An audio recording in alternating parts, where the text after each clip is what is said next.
Contoh-contoh orang yang hijrah teman-teman sekalian, seperti misalnya Abu Bakar radhiyallahu anhu, sangat masyhur pada saat dia syahadat di hadapan Nabi SAW, saking niatnya ingin hijrah dari kekufuran penyembahan berhala kepada kebenaran, maka di hari yang sama dia langsung mendatangi beberapa orang yang masuk Islam di tangannya.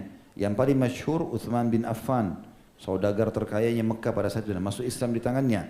Talha bin Ubaidillah dan Zubair bin Awam, dua anak muda terkuat di Mekah pada saat itu yang memiliki fisik yang kekar dan ahli perang.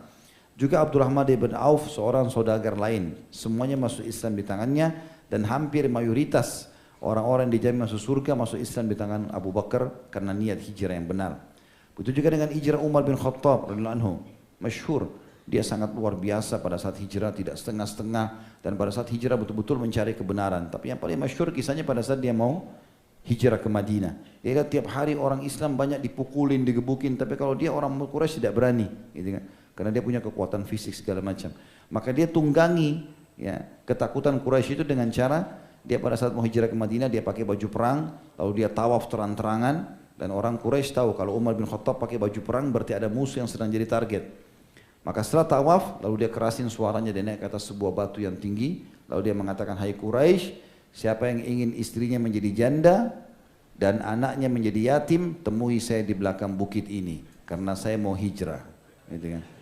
Sampai kata Abdullah bin Mas'ud radhiyallahu anhu, semua orang hijrah dari Mekah ke Madinah dalam kondisi ketakutan kecuali Umar. Umar radhiyallahu anhu pulang dalam kondisi atau hijrah dalam kondisi aman, karena satupun tidak ada yang berani menemui Umar sampai dia tiba di Madinah. Begitu juga dengan hijrahnya Thumamah ibn Guthal radhiyallahu anhu, sahabat Nabi yang mulia. Dia termasuk pimpinan suku Hanifah ya. Pada saat Muhammad bin Maslamah diutus oleh Nabi SAW untuk menyerang satu suku, rupanya suku itu lari, maka Muhammad bin Maslamah berhasil menawan beberapa orang dan mengambil harta rampasan perang mereka. Waktu mau pulang ada satu orang lagi lewat, ditangkap sama Muhammad bin Maslamah. Dipikir ini suku itu, dibawalah ke Madinah, karena dia tidak tahu. Begitu selesai tiba, dilaporkanlah kemenangan itu kepada Nabi SAW. Lalu Nabi tanya, ada yang orang kau tawan? Dia bilang ada beberapa orang di sebelah masjid ya Rasulullah. Ini harta rampasan perangnya. Nabi SAW keliling lihat tawanan, ternyata ada satu orang. Nabi SAW waktu lihat kaget. Lalu dibisikin Muhammad bin Maslamah, kau tahu enggak orang ini siapa? Dia bilang tidak. Ini Thumamah bin Kusal. Siapa orang ini? Kepala suku Hanif. Siapa suku Hanif? Ini atau suku Hanifah. Ini yang mensuplai makanan di Mekah. Ya. Jadi enggak ada makanan di Mekah masuk kecuali melalui suku ini. Ya. Jadi semua kurma, gandum segala macam dari dia. Masuk ini orang ditawan. Maka Nabi SAW bilang, ini belum masuk Islam. Perbaiki hubungan dengan orang ini. Masukkan ke dalam masjid, ada tiang diikat di situ. Biarin dia dengar ayat, tapi dikasih minum, dikasih makan. Tetap diikat, tapi diperbaiki hubungan sama dia. Begitu juga tawanan-tawanan yang lainnya. Yang jelas teman-teman sekalian, setiap hari Nabi SAW datang kepada Thumamah mengatakan, hai Thumamah, bagaimana pendapatmu? Islam itu begini, begini, begini. Dia bilang, saya tidak tertarik, hai Muhammad. Dan kau tahu siapa saya? Ya, suku Hanif ini, sukunya dia, anggota personnya itu mengalahkan jumlah pasukan perangnya Quraisy, dan mereka yang mensuplai makanan ke Mekah. Yang jelas teman-teman sekalian, dia mengatakan saya tidak tertarik. Dan hai Muhammad, kau tahu siapa aku? Kau tahu juga kalau kau berbuat baik sama aku, kau bebasin, maka aku orang yang tahu berterima kasih. Tapi kalau kau menggangguku atau membunuhku, maka engkau tahu bagaimana kekuatan pasukanku. Nabi SAW tinggalkan. Hari kedua, Nabi ngobrol lagi sama dia, ingatkan lagi. Ternyata sama jawabannya. Hari ketiga juga sama. Hari keempat, barulah Nabi SAW mengatakan, sudahlah Thumamah, saya sudah maafkan kau, pergilah. Dibukakan ikatannya, langsung dia pergi. Thumamah kepala suku, biasa nawan orang.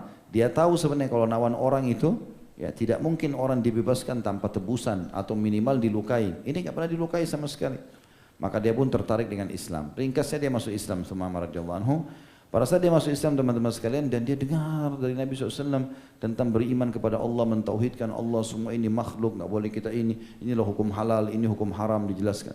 Tertarik luar biasa, dia langsung dia mengatakan, ya Rasulullah, saya sudah beriman sekarang, perintahkan saya, terserah, mau perintah apa saja. Anda suruh saya tinggal sini, saya tinggal sini. Anda suruh saya pulang dakwai kaum saya pulang ke kaum saya. Ya. Lalu kata Nabi SAW, pulanglah ke kaummu, gitu kan. Lalu bagaimana dengan Quraisy ya Rasulullah yang sudah menyakiti Anda? Kata Nabi SAW, Tidak ada apa-apa, tapi kalau kau melakukan sesuatu dengan mereka silakan saja. Nabi kasih isyarat, gitu kan. Artinya kalau kau mau buat keributan, mau perang sama mereka, oke, silakan, tapi syarahmu lah.